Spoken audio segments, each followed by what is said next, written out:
Hi everyone, welcome back to our channel. যারা বড় ব্লগটা দেখেছো তোমরা তো জানোই আমি গিয়েছিলাম চৈত্র সেলে। তো টুকটাক কিছু বাজার করে এনেছি, তো মানে কি এনেছি চৈত্র সেল থেকে সেটা তোমাদের শেয়ার করবো। অলরেডি আমি সবগুলো বড় ব্লগে শেয়ার করে দিয়েছি, তোমরা চাইলে চেক করতে পারো। ফার্স্ট হচ্ছে এই যে একটা দিদিভাই দিয়েছে আমাকে, খুবই সুন্দর একটা শর্ট কুর্তি, যেটা বলে এখন তো একদম ফেমাস। 1 মিনিটের ভিতরে শেষ করতে হবে। এটা দিয়েছে আমাকে দাদাভাই, দেখতে পাচ্ছ। এটা হচ্ছে বোনের, এটা হচ্ছে ভাইয়ের, এটা গেঞ্জি। আর সুতির কটনের একটা কিনা হয়েছে বেডশিট। সবগুলোই কটনের, প্রত্যেকটা জামা যেগুলো সবগুলোই কটনের ছিল। ঘরের জন্য কিনেছি দুটা পাপুস, ডাইনিং টেবিলের জন্য এই যে একটা, এইটা কিনেছে বোনের জন্য পার্স, ছোটো হ্যান্ড পার্স। কিনা হয়েছে ম্যাগি।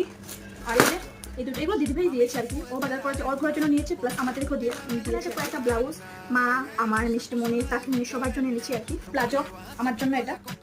তো বাকিগুলো আমার বড় ব্লগে শেয়ার করা আছে, তোমরা চাইলে আমি নিচে ক্লিক করে তোমরা চেক করতে পারো। তো বিদায়।